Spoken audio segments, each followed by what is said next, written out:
everybody, and welcome back to my channel. In today's video, I'm going to be providing the final update to my One Project July or One Book July 2022. If you haven't watched the previous two videos, I will link those down below. To recap, what I did for the month of July was to take this book by Agatha Christie. It's called The Murder at the Vicarage, and I transcribed this entire book into this notebook using my fountain pens and my fountain pen ink samples. I'm going to show you once again the updated version of my collections bullet journal where I detailed all of this. So here we are. I took up 150 pages in my notebook, and of that, 139 of those pages were for actual writing, whereas the book itself had 106 pages. In this section, I have filled in the inks that I showed in my previous video, all 10 of them, and ranked them according to what I think about them. Of course, this is all subjective and just based on my own preferences. Let me go through the ink rankings again because I will be ranking the remaining 6 inks that I'm going to show you today. I am using ink samples only, and that's how I'm ranking the ink samples. So the first ink ranking is, would purchase a full bottle of the ink sample if it was available. The second ink ranking would be, I would purchase a full bottle, but I'm not going to because I have something already similar in my existing collection. Ink ranking number 3 is, I like the ink, but I'm likely not going to purchase the ink bottle, even if I don't have anything similar. And the fourth ink ranking is, I don't like the ink and I wouldn't purchase a full bottle. Here are the ink rankings from 1 to 4. If I were to do this again, I would probably redo it so that I'd have more space for each ranking. Because right now it looks rather squished, and probably take out a new page on the next page perhaps to do the ink rankings. I'm thinking something like dividing the entire page here, this is an A5 size page, into 4 quarters, and then doing ink ranking 1, 2, 3, and 4 like that. And also I would redo this kind of ink coloring here. And we'll move on to the next page here. I did update this, and it is a summary of all of the inks that I went through in my previous video and the pens that I used. Here I noted down all of the chapters. And so for every 2 chapters, I had a new ink and a new pen. And then on the right here, for each of them, I gave them a ranking according to my ink rankings. So I managed to get to a 3rd page, and I stopped at chapter 20. And now let's get to a flip through of the remainder of the book.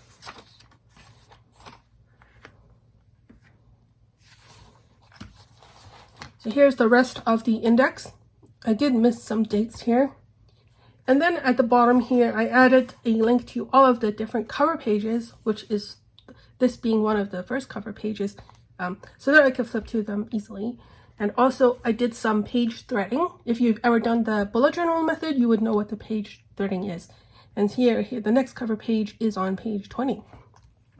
But now I believe I'm skipping to page 94, where I'll start off with chapter 21.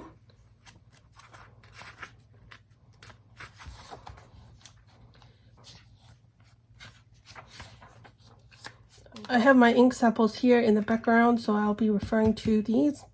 The pen that I'm using for this chapter is the Platinum Perfonte pen. I like this pen a lot. I like it more than the Platinum Preppy. It just looks nicer. The shape is nicer. This pen used to have the word platinum on it on the cap, but it has all worn away. The paint has chipped off. Now the ink that I used was this ink. This is Waterman Absolute Brown. I don't know where the label is. It just went off somewhere, but here we are. And there's still a lot left in this bottle. It's a brown, it's a medium brown. For me, it looks like it has a lot of purple in it. But as with all the Waterman inks that I've tried, I've had no issues with them.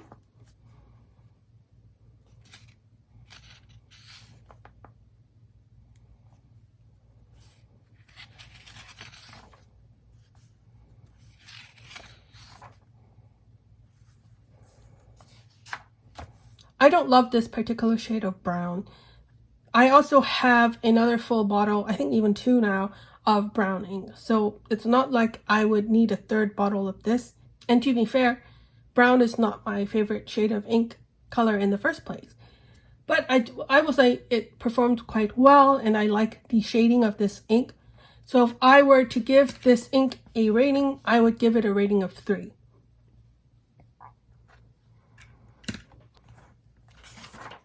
For the next 2 chapters, there's a pink ink.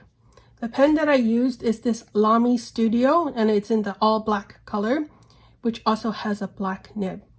This pen has a broad nib, but the nibs are interchangeable.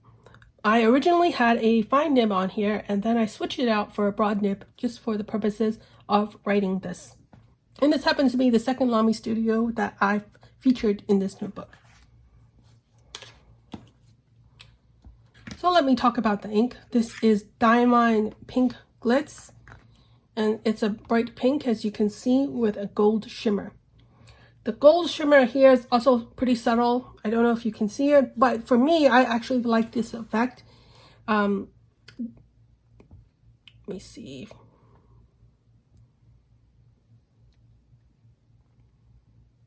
There is some shimmer here, more than the previous ink, the Diamine Shimmering Seas, where I saw less gold shimmer. This one had a little bit more, and I ended up liking this a lot. In general, I don't usually use pink ink. I would rather use a red ink or a purple ink. But this ink surprised me quite a bit because I liked it. I liked the pink and this gold shimmer combined together. And this ink performed really nicely. There was no clogging whatsoever. And you can see there's a bit of shading here, which I like. And it really shows up in the broad nib as well.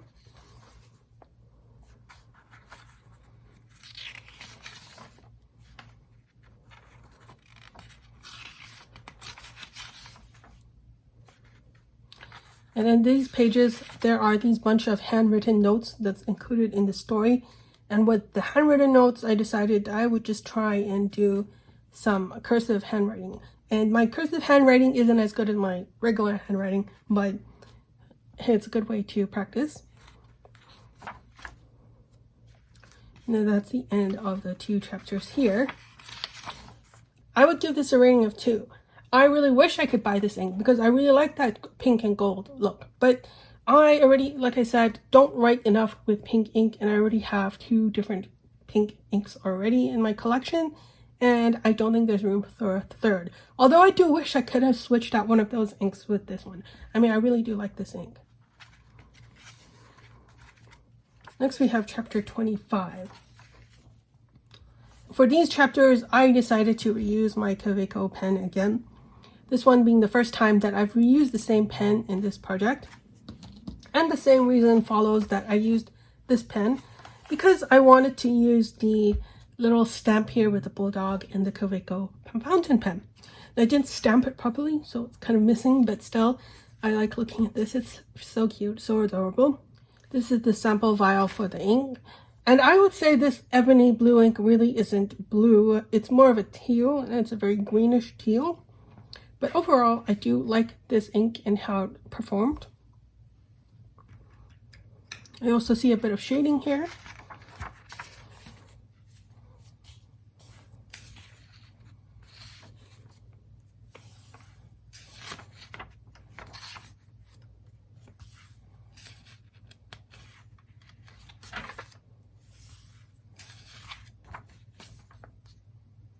And then that's the end of those chapters. For this private reserve ink, I would give it a rating of 3. And it's not because I don't like the shade or I don't like how it wrote, but just because the color is just a little bit off to me. Especially, maybe it's just my hang up that it's called ebony blue, but it looks very, very green. Here's chapter 27. And it's a very short chapter. At this point, I realized that I had enough pages in this notebook to finish off the book. So I thought maybe I'll start chapter 28 on this next page so that because I don't need to conserve my pages. But I actually don't like this. I wish I had put it here just so it would look kind of more cohesive and it'll be page after page of full writing. So that's lesson learned for the next time around. And the ink here is another Diamine ink. And this is a purple pizzazz. The pen that I used is this TWSBI Eco, and it's in the white. At this point, I should give out a shout out to Lorette and Lacau because they were the ones who sent me this pen. I won it in a giveaway. As you can see, I have a lot of ink remaining here. So the ink that I used in this is by Diamond. It's another shimmer ink, and it's called Purple Pizzazz. This is a dark purple ink with a gold shimmer, and I like how it looks on this medium nib. Again, the shimmer is subtle, and I don't know if you would be able to see it, even if I were to try and make you see it.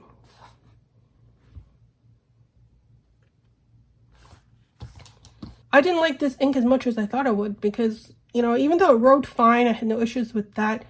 It's just the very dark purple ink that looks almost black, that it doesn't look interesting enough for me, especially even though it has gold shimmer. It just didn't kind of capture my interest. So for that reason, I would give this ink a 3.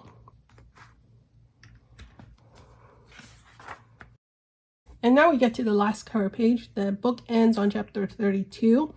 And so I have 2 more inks and 2 more pens left to go.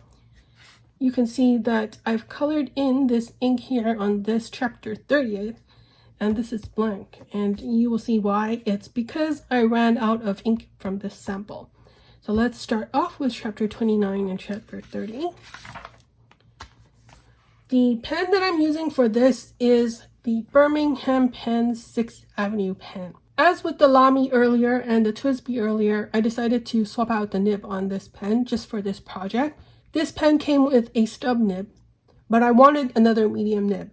So I swapped out the nib on my Nemesine Fission pen, and I featured that Nemesine Fission pen in my last video on this project. It had a medium nib, so I'm using the same nib again from before.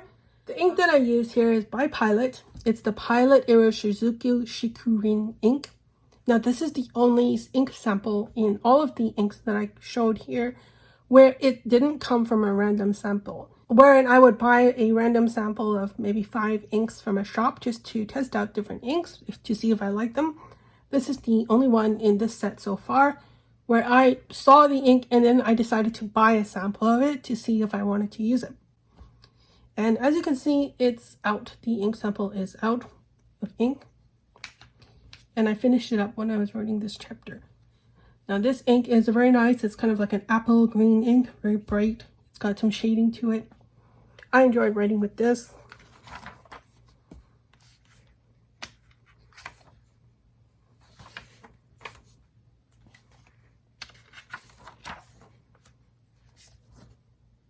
And this particular chapter, and if you don't want to know the spoilers, don't read this particular chapter, but this is a particularly long chapter in terms of the book.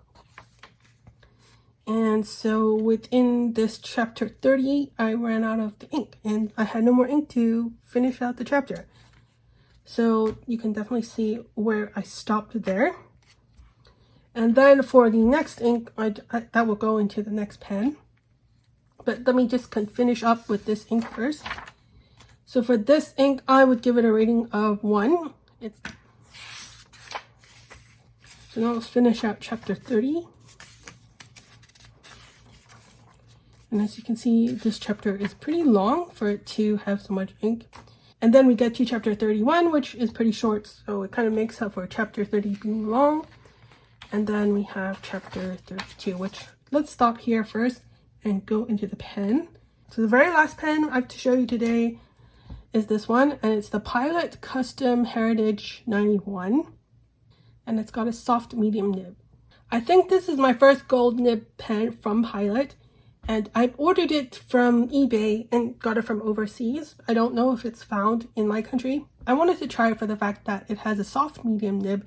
Now, I really like this nib, and I can tell that it's softer, but I personally don't see any difference in my handwriting when comparing the soft nib to the hard nib.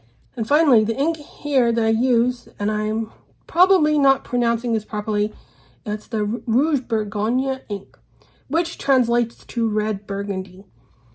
Now, this is a nice ink, but as you can see, it's nowhere near red burgundy. It's more of a pink, like a hot pink. In fact, it reminds me a lot of pink glitz, except this one I think is more red. Let's just compare it to Pink Glitz here. Yeah, this is definitely more brighter. I don't know if you can tell. But this ink is quite nice. It's got some shading to it. Let me take you through the pages. And then we end on the last page, on page 150.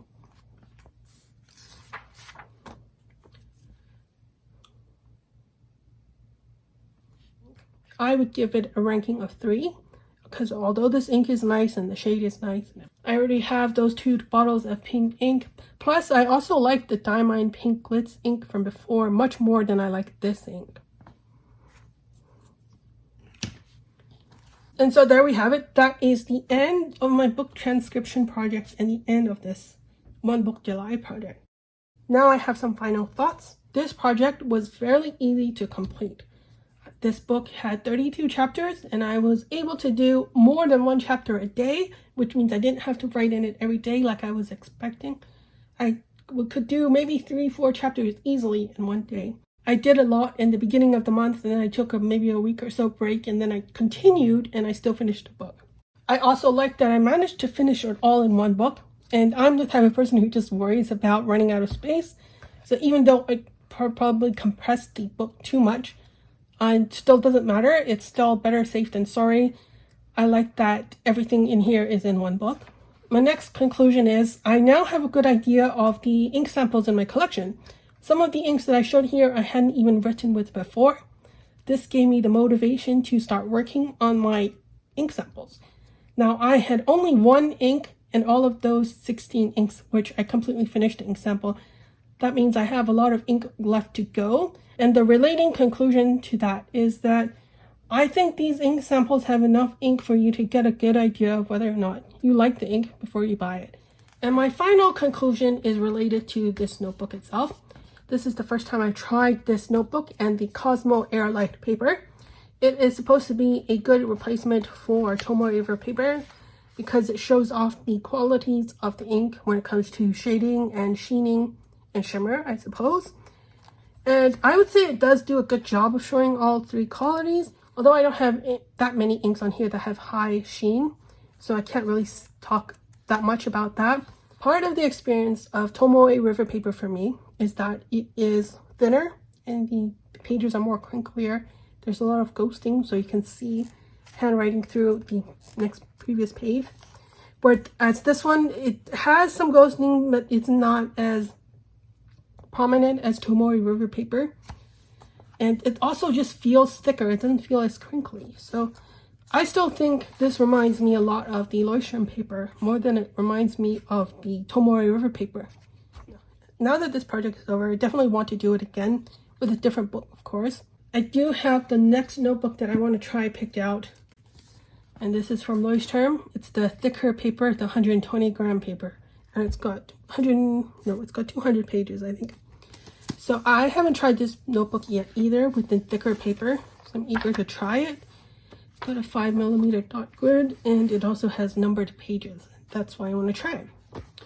So I don't know if I'm going to start this in August. I might wait until, I would say, September or October. I have other things to do this month, but that's my plan. So if you made it through to the end, thank you very much for watching. If you have any questions, let me know. I will see you in my next video. Bye.